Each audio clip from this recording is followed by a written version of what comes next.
What we really need is more flexibility, not just flashy security theater.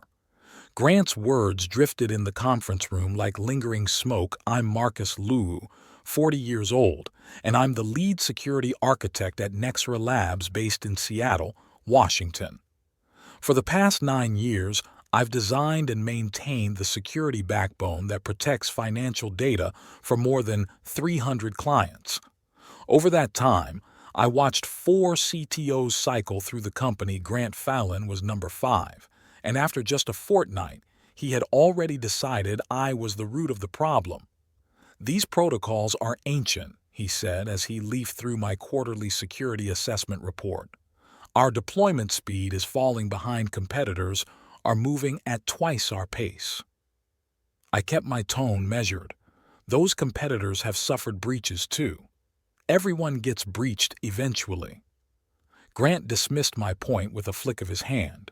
It's not about prevention, but recovery, he insisted. The 6 other team leads nodded in agreement, unwilling to challenge the new leader. Everyone except me. Our clients rely on us precisely because we haven't had a breach, I pointed out calmly. Financial services have unique requirements compared to the companies I've worked at before. Grant's smile never reached his eyes. BlackRock, Citigroup, JP Morgan. Those names mean I'm well versed in financial security demands, Marcus. What he failed to grasp was how non-standard our system really was. I had crafted bespoke security layers after the board flatly rejected investing in commercial enterprise solutions.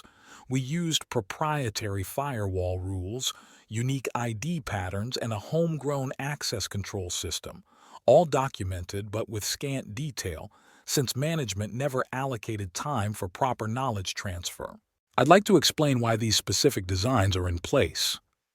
We don't have time for that today, Grant interrupted, shutting his laptop. The whole team was stretched thin preparing the launch of the new client portal. Let's put security discussions on hold. After the meeting, Diane from product development caught up with me in the corridor. You okay? That was brutal. I'm fine, I lied. Deep down, I wasn't. Grant's just trying to stamp his authority, she said. Give him a little time. But 3 days later, I discovered my access to the security logging server had been restricted. When I inquired, the help desk said it was a new directive from the CTO's office. Security logs were being consolidated into the general IT monitoring platform, a system I had repeatedly flagged as insufficient for granular forensic work. That night, I backed up my documentation and security notes to a personal drive. Not company data, just my own processes, methods, and system designs. Something told me I'd need that backup soon. The next morning, my security dashboard flagged 3 suspicious login attempts caught by my custom monitoring tool. No one else seemed to notice I had joined Nexera after 5 years at a government contractor back then. Nexera was a scrappy startup with ambitious founders and more vision than funding. I was employee number 26. Now, the company had grown to over 300 employees spread across 2 office buildings. My father was skeptical when I left a stable, government-adjacent job to join a startup in this economy, but I believed in our mission. Security-first financial data management before fintech was a buzzword. I took a pay cut to join, compensated with equity that might become valuable if we succeeded. And succeed we did. For years, I worked 80-hour weeks building our security framework. While other team leads battled for budget and headcount, I made do with less, developing bespoke solutions when off-the-shelf products were unaffordable. The trade-off was always the same. I built everything myself, but there was never time to properly document or train others. That's a single point of failure. Our previous CTO, Jennifer, warned me. What happens if you get hit by a bus? Then whoever replaces me better be good at deciphering code comments, I joked. Jennifer understood the technical debt we were accumulating and shielded me from the board's constant pressure for faster releases and more features. We had a good rhythm. I identified risks, she translated them into business terms, and together we found compromises that kept security strong. Then Nexera was acquired by Vertec Holdings. Jennifer was replaced by Grant, whose mandate was clear: accelerate growth, streamline operations, unlock trapped value. His words at the all-hands meeting. Within weeks, I saw the impact security reviews were shortened to fit aggressive release schedules. Penetration tests were rescheduled and scaled back. My team's requests for security upgrades were deprioritized. Diane noticed it too. Over lunch in the courtyard, she confided, "They're pushing our sprint capacity to the breaking point. QA is getting squeezed to meet deadlines." "What about compliance? We can't cut corners there," I said. She shrugged. "Grant says we're interpreting the requirements." His words, not mine. That evening, my direct report, James, stopped by my desk. "Something strange happened," he said. "I got grilled about our firewall update process. Grant wants to know why changes take so long." "Did you explain the testing steps?" "Yeah, but he kept asking if there were shortcuts we could use in emergencies." After James left, I stared at my monitor. 9 years of careful work. Now they wanted me to take shortcuts. I could feel everything starting to unravel. Then the calendar invite arrived Thursday morning. Security restructuring meeting, Marcus Liu, Grant Phelan, conference room B, 2 p.m. I spent the morning double-checking my security dashboards one last time. Everything was operating perfectly. The custom alert system I built was scanning for unusual access patterns. The segmentation between client data stores remained intact. Backup verification tests all passed with flying colors. At exactly 2 p.m., I stepped into conference room B. Grant was already there, accompanied by Heather from HR. "Marcus, please sit," he said. Voice professional but hollow. "I'll get right to it. We're restructuring the security operations model, moving toward a more distributed setup." I said nothing. The presence of HR said all I needed to know. "Your role as centralized security architect is being eliminated," Grant continued. "Security responsibilities will be embedded within each product team." "Who will manage the core security infrastructure?" I asked. "We're shifting to cloud-native tools managed by third parties," Grant explained. "They're more scalable and less reliant on tribal knowledge." Tribal knowledge. My 9 years of painstakingly crafted custom solutions protecting client data boiled down to an organizational buzzword. Heather slid a folder across the table. "Here's your severance package, 2 months' salary, extended health benefits, and accelerated vesting of your acquisition equity." I opened it and scanned the figures. Fair, even generous. This was a decision made far above Grant's pay grade. He was merely the messenger. "We'll need your access badges and credentials before you leave today," Grant added. "James will oversee knowledge transfer for the next 2 weeks. You don't have to come in, but stay available by phone. If you want, I can continue with more installments like this." "James doesn't have full knowledge of the system," I told them. "No one does, except me." Grant's face tightened just a bit. "Everything is documented, Marcus. We've reviewed your wikis and repositories. Yes, it's documented. But truly understanding that documentation required context I never had time to pass on. The board repeatedly shot down my request for a formal knowledge transfer initiative. Move faster, we'll clean it up later, was the mantra for years. "I get that," I said. Closing the folder, I scribbled down my passwords on a notepad. Domain admin, VPN, security console, monitoring systems. 9 years of defending this company's data boiled down to 8 sets of credentials. Grant gave a nod as I slid the notepad across the table. "I know change is tough, but this is the right path for the company." I handed over my access card and stood walking through the lobby. I passed by the wall lined with framed awards and press clippings. Nexera Labs' most secure financial data platform, 5 years running my work. My legacy, I didn't feel anger, just a hollow certainty that they had made a devastating mistake, not firing me. That happens all the time. The real error was thinking they understood what they were tearing apart. Sitting in my car, I powered off my phone and drove to Lake Washington. I stared out at the water for an hour, calculating how soon the first security incident would hit. Not if, but when 2 days later my prediction came true even faster than expected. My phone buzzed with text from James. "Systems acting weird, multiple alerts firing, can you call?" I stared at the screen. Part of me wanted to ignore it. Let Grant face the consequences of dismantling security he didn't grasp. But 9 years of instinct won over. I called James. "Thank God," he answered. "We've got strange traffic patterns on the Eastern Gateway. The monitoring system is flagging it, but no one knows what to do." "What's Grant saying?" I asked. "He's tied up in board meetings all day. It thinks it's probably a false positive from the automated rule updates." Automated rule updates I designed to adapt to new threats. If they're triggering alerts, something's wrong. "Did anyone check the second-level verification logs?" I asked. Silence. "The what?" I closed my eyes.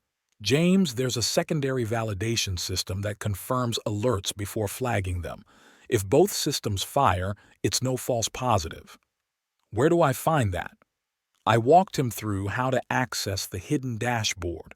The credentials weren't in my hand over notes because it was a tool I built during a weekend hackathon 3 years ago. It had caught 2 potential breaches since then. "Oh," James whispered. "Both systems are lit up like a Christmas tree." "Isolate the Eastern Gateway immediately," I ordered. "Power down the external connection and fail over to the backup line." "I don't have that authority," James replied. "No one gave me admin rights for network hardware." Of course, they hadn't in their rush to cut me out. They forgot to transfer the full scope of my access. "Get Grant or someone senior in IT," I said. "I'll try. Can you come in to help sort this out?" I hesitated. "That's not my job anymore, James." "Please, Marcus. I don't know what I'm doing here." Part of me wanted to help. The other part knew better. "Call Grant, tell him exactly what I told you. I'm available if he wants to contact me directly." 3 hours later, Grant called. "Marcus." His voice was tight. "We're having security issues." I heard James says it's serious. "Our regular monitoring shows little." "That's because regular monitoring wasn't built to catch sophisticated intrusions. I built a separate system for that." "What do you want from me, Grant?" He cleared his throat. "We could use your insight, maybe a phone consultation." "You want me to consult on the security system you just decided wasn't necessary?" "No one said security wasn't necessary," he snapped. "We're just restructuring how it's managed." "How's that working out so far?" Silence. "We're prepared to pay your contractor rate." I smiled grimly. $800 an hour, 4-hour minimum, paid up front, plus a signed waiver relieving me of liability for any outcomes. I expected him to balk. Instead, he said, "I'll have the paperwork drawn up." "How soon can you start?" "I can't," I replied. "I accepted another position. My severance non-compete prevents me from accessing your systems now that I'm joining a different financial security firm." A lie. I hadn't taken another job, and the non-compete exempted consulting. But Grant didn't know that. "Marcus, this is serious." "Yes, it is," I agreed. I ended the call and turned off my phone again. Whatever was happening at Nexera wasn't my problem anymore. They'd made their choice. The next morning, out of habit, I checked tech news sites. No mention of Nexera yet. But by noon, a headline popped up on a cybersecurity blog. "Financial data firm, Nexera Labs investigating potential security incident." My phone buzzed with 7 missed calls, 3 from Grant, 2 from James, 1 from Diane, and 1 from an unknown number. I listened to the voicemails. "Marcus, we need to talk. The situation's escalated. Call me back immediately." Grant's voice urged. "James here. It's bad, really bad. Someone's in the system and we can't lock them out. Please call." The final voicemail was from Stephen Wright. CEO of Nixora. Marcus, this is Stephen. Whatever happened between you and Grant, we need your help now. Our client data is at risk. Please call me.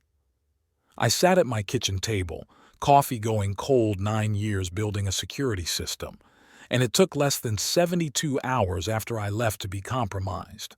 Not because the system was weak, but because no one understood how to maintain it. I called Stephen back. Thank God you answered.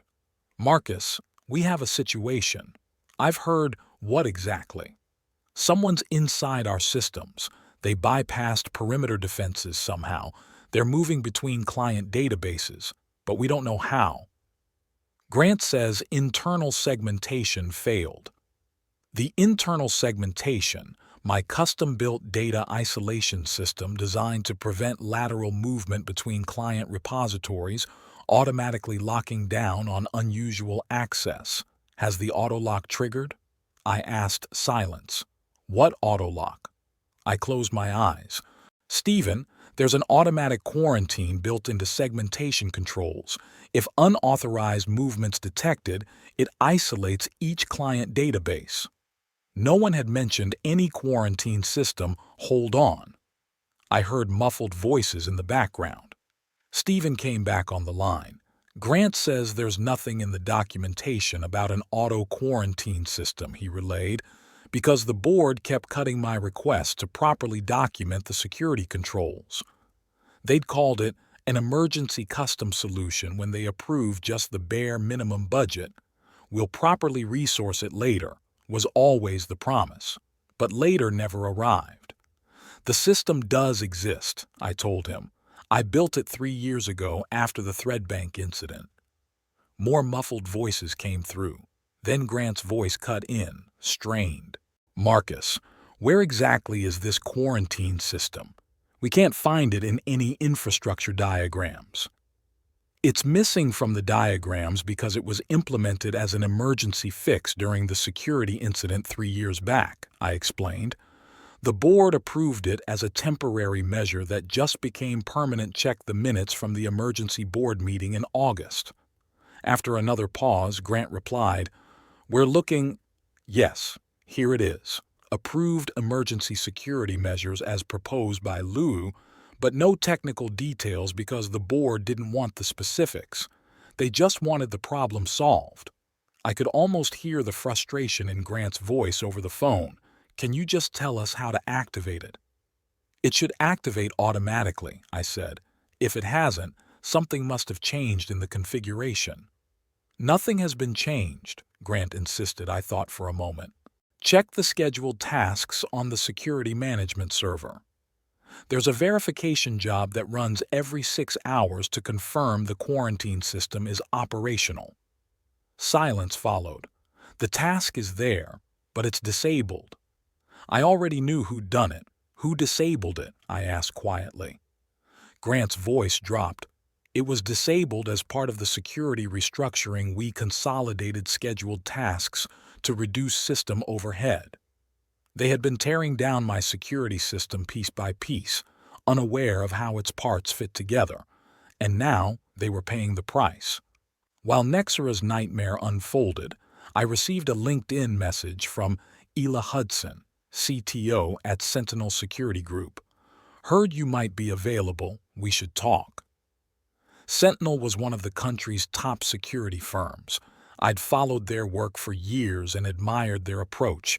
The timing couldn't have been better. That afternoon, we met for coffee at a small cafe in Pike Place Market. Elaine was direct. Word travels fast in security circles. Nexora's situation is unfortunate. I took a sip. I don't know the details. I'm not there anymore. She nodded. Of course, but I know your reputation. 9 years without a successful breach. That's impressive. Until now, I said. From what I've heard, the breach happened after major changes to your security architecture, changes you didn't make. I didn't ask how she knew. The security community is small and news spreads fast. We're expanding our financial sector practice, she continued. We need someone who understands the unique challenges, who's built custom solutions and can manage complex security infrastructures. The offer was generous: double my Nexera salary plus equity, and a team of 8 security engineers reporting to me. The catch? I had to start immediately. I should mention, I said, my severance includes a non-compete clause. Elaine smiled. Our legal team reviewed standard Nexera severance agreements. The non-compete only applies to direct competitors in financial data services, not security consulting firms. We're not competitors. We'd be potential vendors to Nexera. That evening, as I reviewed Sentinel's offer letter, my phone rang again. Nexera's main switchboard. Hello, Marcus. It's Diane. Have you seen the news? I opened my laptop and checked the major tech sites. Headlines were everywhere now. Nexera Labs confirms major data breach. Client information compromised. Financial services firm Nexera suffers catastrophic security failure. Nexera stock plunges 28% following breach confirmation. How bad? I asked. Bad, Diane replied. Intruders accessed at least 40 client databases before we shut down external access. The system's in chaos. No one knows how to restore security controls properly. What's Grant saying? Nothing. He's locked in non-stop crisis meetings with the board. They've brought in an external security firm for incident response. An external firm tasked with unraveling my custom security architecture. With no documentation or background, they'd figure it out eventually. But it would take time. Time during which Nexera's reputation was crumbling. I'm sorry, I said, meaning it for everyone affected.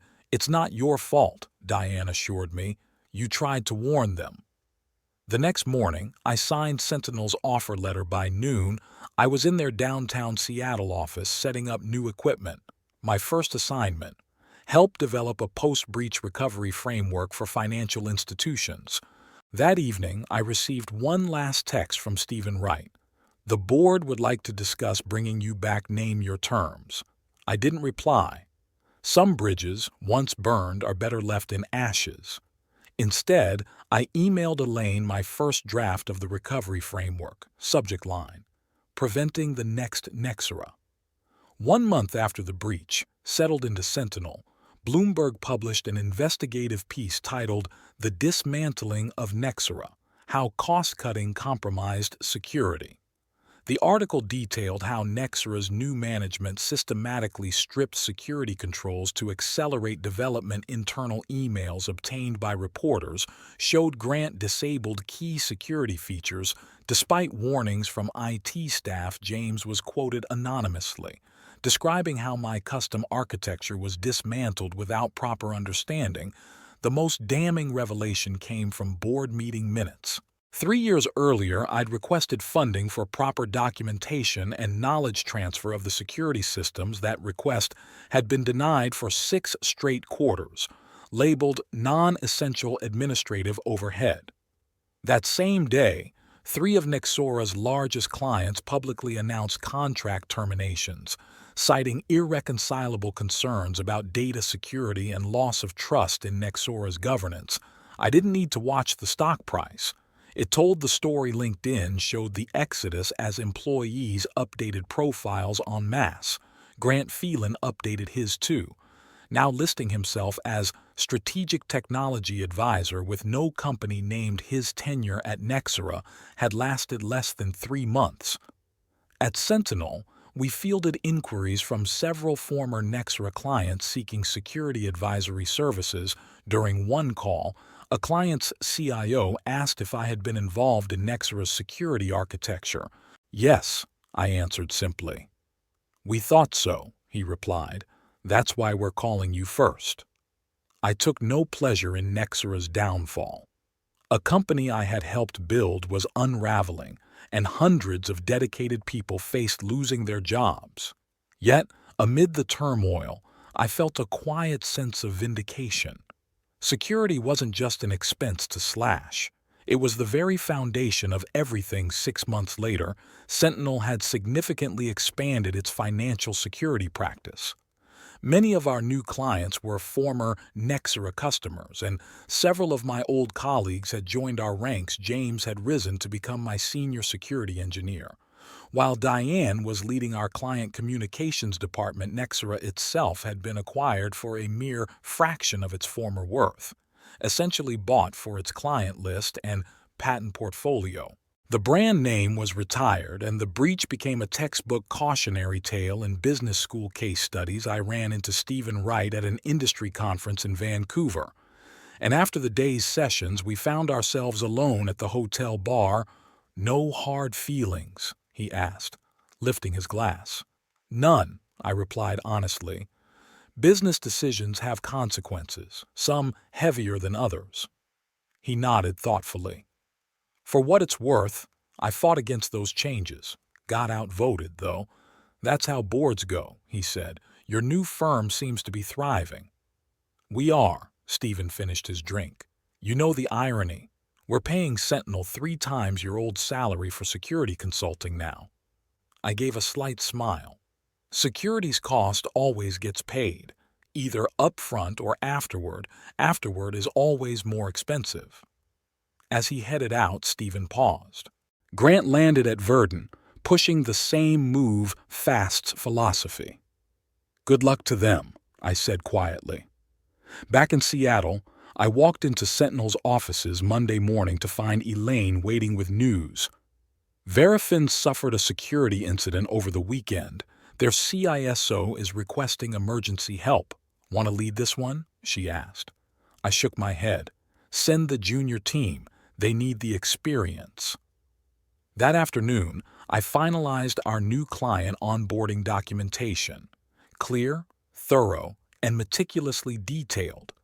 The section title read, "Understanding the Full Security Architecture, the Foundation of Trust." My father had been right about one thing. Job security isn't about where you work. It's about being the person who understands how to prevent disasters others don't even see coming.